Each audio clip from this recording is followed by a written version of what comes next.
Good morning, everybody. This is Rexanna, and I'm with Past Present Herbs. And this morning we are here in my kitchen. And what we are going to do is we are going to get ready to make some unleavened bread. And unleavened bread is also called matzah bread. And I make this every year around this time of year for Passover. And I've been with a group of women and we've taken pictures, but I've never actually made a video. So right now I'm going to explain myself. I may turn the camera around to where you can't see me, but I want you to be able to see how I make unleavened bread. I'm making this video for a very special group of people. And if you've never made it, if you've gone to the store and bought matzah bread or matzah crackers, that's perfectly fine. But this is just a very basic, simple recipe. There are different recipes out there, but if you belong to a congregation, you can bless your congregation with this recipe. You can also bless your family with this during Passover. It's very easy to be made and is very biblical. There are different types of flour that you can buy. I'm buying, we prefer the wheat flour. You can buy just your regular hard wheat. You don't want to buy all-purpose flour. You can also get what is called your kamut or your spelt or your acorn flour. Those are all very good flours. I would be very careful when you're buying flour. Don't just go out there and grab any kind of flour, because some flours are not all the same. Anyway, with that, I'm just going to go over the basic recipe. I will also list it in the description below so that you can just tap on the little more, and then I will have the recipe below. It is 2 cups of flour, 1 tablespoon of salt, 1/4 of a cup of olive oil. I prefer olive oil, but I will not be cooking with olive oil, because olive oil, when you're cooking with it, it's not very heat tolerant. And then 1/2 cup of water. Very simple. The Israelites, the reason that we're doing this is because the Israelites, when they got free, they had to grab what they could and make bread in haste. They did not have time for the bread to rise. So there's lots to be told the reason that we make this unleavened bread. Unleavened is to get all the sin out of our life. So, but the reason too is because the Israelites did not have time for the bread to rise. So they made it in haste as they were leaving Egypt. And so we're going to make this in haste this morning, and we are going to be using 2 cups of flour to get started. And I put my dry ingredients in just like I'm making any other bread, and I'll level this off. There's 1 cup.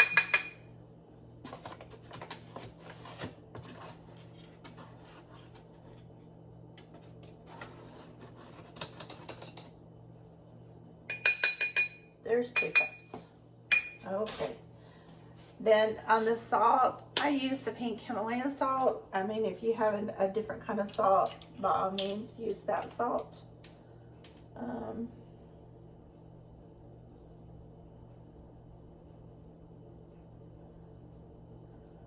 It's 1/2 and 1/2. Whoops. That's way too much salt. There we go. That's another 1/2. Okay. Now, I mix my salt around, and then, I don't know if you can see that,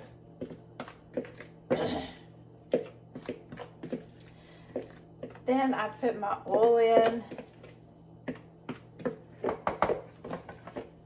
And I don't have my oil, so I have to go get my oil. I'll be right back. Okay, we're back. And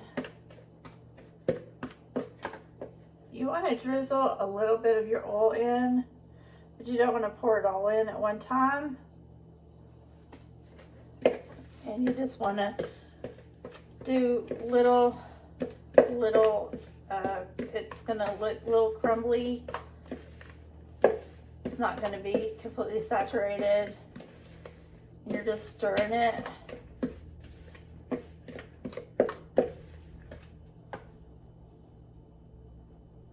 A little bit more. And again, stirring it. I don't know if you've ever made any cookie dough. You know how you get your little crumbs mixed in with your flour.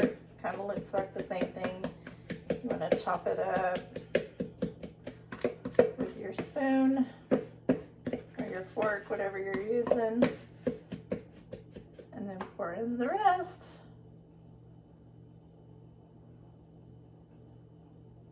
I do it in this sequence because it seems to make the dough better. I don't know. I've done it. I've done different recipes and I've done this differently before, but I just seem to lean toward this because it works out better.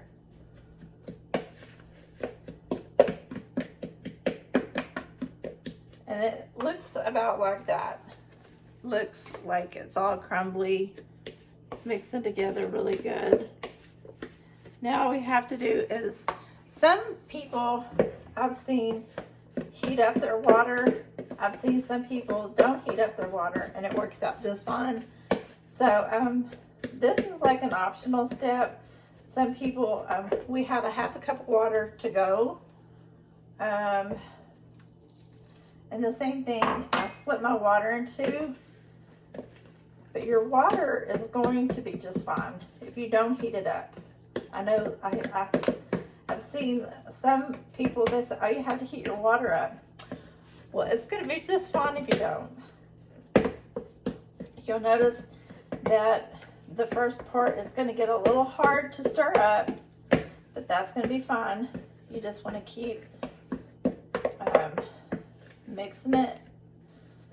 It's going to be kind of hard to stir up, but that's fine. Now you mix the rest of your water in.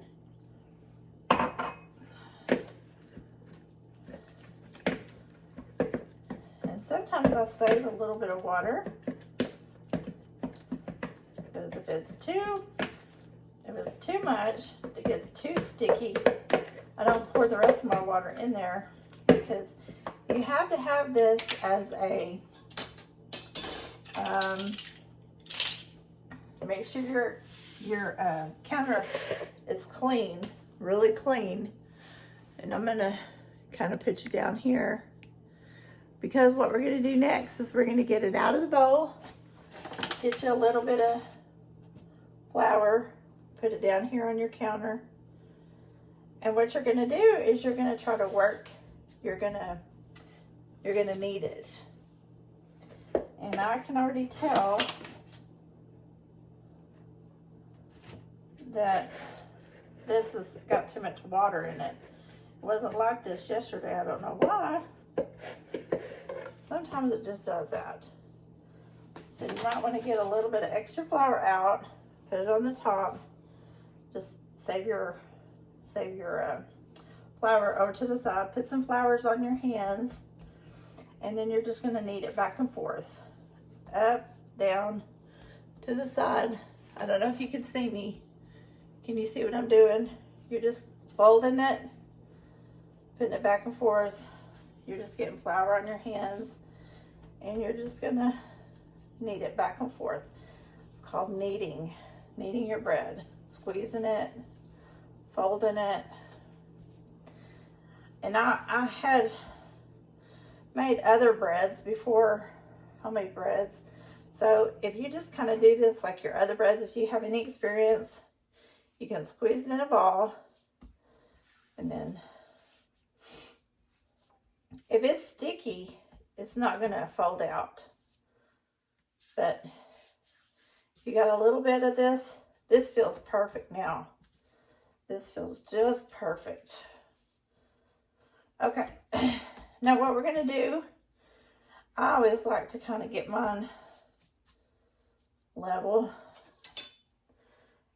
You can cut it like that.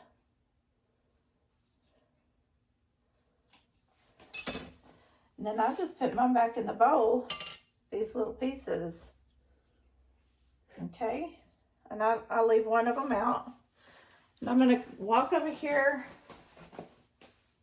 and I'm gonna get me a clean cloth. And I'm gonna cover this because I don't want a lot of air getting to that. And then this will give that a chance to rest. Now all this over here, you just can put it to the side, or you can put it in deep. Actually, you don't need all that. But you want to have a rolling pin, and you can put some flour on your rolling pin. Now this piece, you can snap it into. It depends on how big you want to make your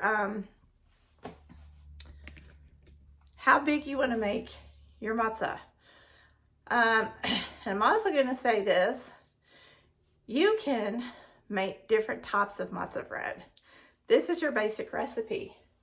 Now, if you want to sprinkle a little bit of cinnamon on it, which I love cinnamon matzah bread, or basil, you can put basil. I've got a little container here. I put cinnamon and sugar on it. You could put rosemary, and you can also just put salt, and really whatever kind of your favorite spice is. But I happen to know a certain person, several people actually, when I used to make this, when I used to go to, well, I still go there, but he loved cinnamon matzah. And I think that's going to be too small, so I'm going to put these two together. But I used to put cinnamon, and several of the ladies of the congregation used to put cinnamon in the matzah bread. And we used to do all kinds of spices. And it's perfectly acceptable. So anyway, I just love it like that. So, yes, you can do that. So just roll it out. And we won't do that with this first piece, but we might make another piece. And we might do that. Now there's a step that's very important. And I've got to get my fork.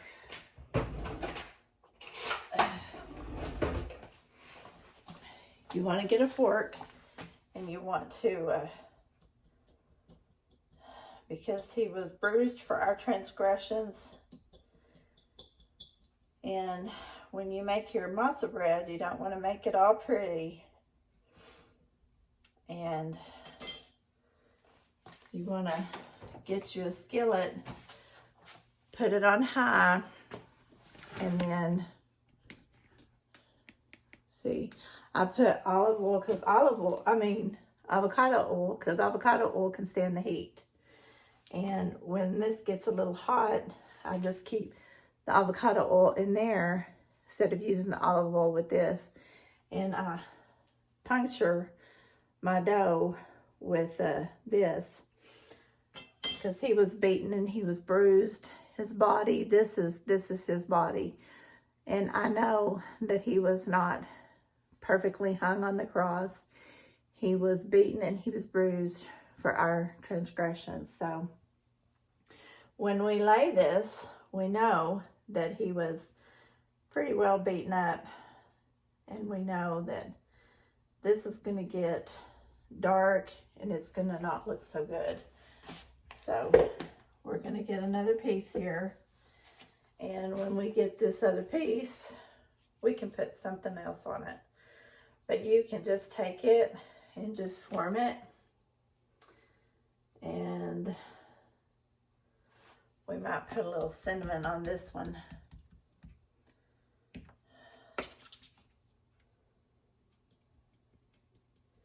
Don't have to be a lot.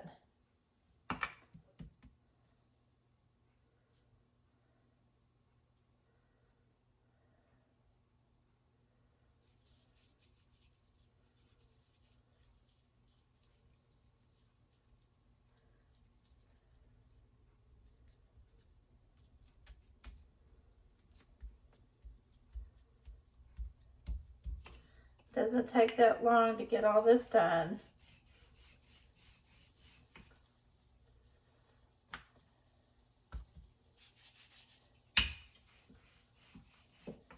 You can make these as thin as you want, as big as you want. These are good for breakfast. These are good for lunch. They're great for Passover.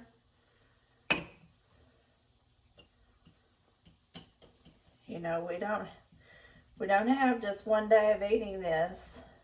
They're to be prepared the day or the eve of Passover, and then for the next 7 days. So this is a recipe to get you started, but you will definitely have to probably make some more. Then I just use my fork and flip it over. And I will need to turn my fan on, and I will turn my heat down to medium, because once that gets to smoking, you will want to turn your heat down. Always have your plate nearby, because you can put it on your plate. Because if you see here, this right here, it's starting to turn brown. If you use just regular white flour, you'll be able to really see the burnt spots or the brown spots. I call them burnt spots, but they're brown. But I use wheat flour, so you can't really see it very good, I'm sure, on the camera. But these are really good for like your you can dust it like that. And this one has especially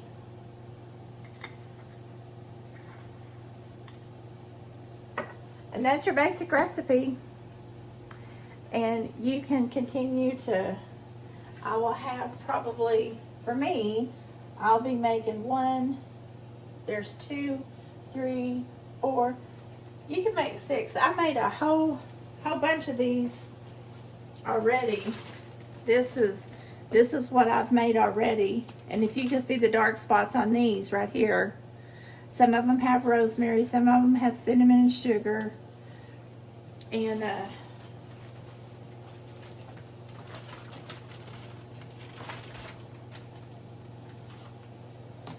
this is one that has rosemary in it.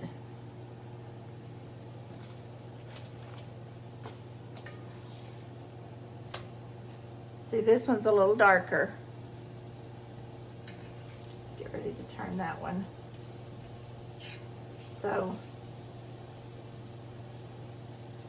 might turn that down just a little bit more. This one will be done. Your skillet, this is a cast iron skillet. It has a tendency to get a little bit hotter.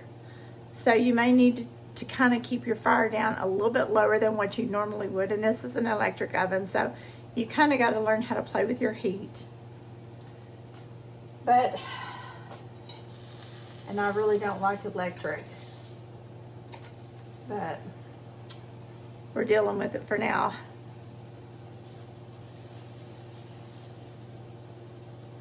But that's it. That is it.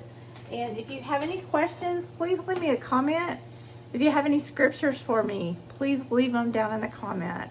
I absolutely have enjoyed making this for y'all. And, you know, please feel free. I'm going to remove this off the fire while I finish talking to you. If you feel like, you know, this recipe, don't feel like afraid to play with this recipe. I think my camera is a little crooked. Maybe that's a little better. I don't know. Let me see. Yeah, don't feel afraid to play with this recipe. If your dough doesn't feel like it's 100% right, my dough has, one day it works really good, or one time it works really good. Put a little water or oil on your fingertips to get your dough just right for yourself. Because flours, if your flour is too old, don't be afraid to dump it out and get some more. And it depends on the type of flour you have sometimes. And just maybe call a friend or something and say, you know, it's not working out. And I don't know, just, you know, just don't be afraid to play with it. Because I used a flour one year that just was not working for me, and I had made a whole bunch of matzo bread and it just was a complete failure. But don't worry about it. Throw it out, start over, go get you some new flour. That's what I did. And so, yeah, it's just the flour sometimes. So it's not you. And don't say, I can't do it. Don't say that. It's always something that is causing the whole thing. But just stick with your basic recipe and start over, pray, and you'll be a success. It's really not hard. Okay, you guys, y'all have a blessed day, and I'll get this out as fast as I can. Bye for now.